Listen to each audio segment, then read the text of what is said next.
तारापुर गांव के एक छोटे से झोपड़ीनुमा घर में सुकुमार अपनी मां जननी के साथ रहते थे। गरीबी की कड़वी सच्चाई ने उनके जीवन को संघर्षों से भर दिया था, लेकिन उनकी मां ने कभी हार नहीं मानी। हर सुबह सूरज की पहली किरण के साथ जननी मजदूरी पर निकल जाती और रात होते ही किसी के घर के आंगन में बर्तन मांजते हुए नजर आती। उनकी हथेलियां मेहनत के निशानों से भरी थीं, लेकिन चेहरे पर अपने बेटे के लिए सपनों की चमक थी। सुकुमार के मन में हमेशा एक उलझन रहती, अगर मैं ज्यादा पढ़ाई करूंगा तो मां को और मेहनत करनी पड़ेगी, लेकिन अगर मैं नहीं पढ़ूंगा तो यह गरीबी हमारा पीछा नहीं छोड़ेगी। यह सोचकर उसकी आंखें नम हो जाती, लेकिन वह अपने आंसू पीकर पढ़ाई में जुट जाता।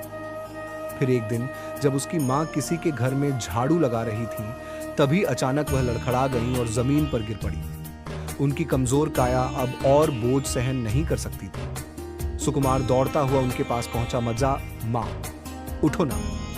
लेकिन उनकी आंखें आधी बंद थीं। गांव के लोग दौड़कर आए और किसी ने डॉक्टर को बुलाया। डॉक्टर ने मां की नब्ज टटोलते हुए कहा, अगर इन्होंने यूं ही ज्यादा मेहनत की तो यह ज्यादा दिन नहीं टिक पाएंगी। यह सुनकर सुकुमार के दिल में कुछ टूट गया।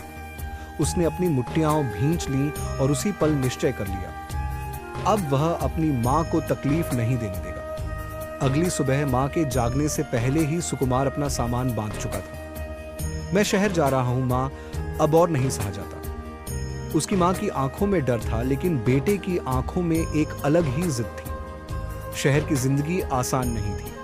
दिन में वह कॉलेज जाता, रात में होटल में बर्तन धोता, फिर किसी दुकान में सहायक बनकर काम करता। उसकी थकान को कोई नहीं देखता था, लेकिन उसकी आंखों में जलते सपनों को हर कोई महसूस कर सकता था। सालों की मेहनत के बाद जब वह सफल हुआ और बड़े अधिकारी के रूप में गांव लौटा, तो उसकी मां उसे देखकर रो पड़ी। वह दौड़कर उनके पैरों से लिपट गया, मां अब तुम्हें काम नहीं करना पड़ेगा। जननी ने अपने बेटे के सिर पर हाथ फेरा।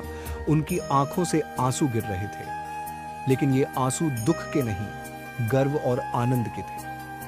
यह कहानी हमें सिखाती है कि मां के त्याग और बेटे की मेहनत जब एक हो जाए तो गरीबी और कठिनाइयां भी रास्ते से हट जाती हैं।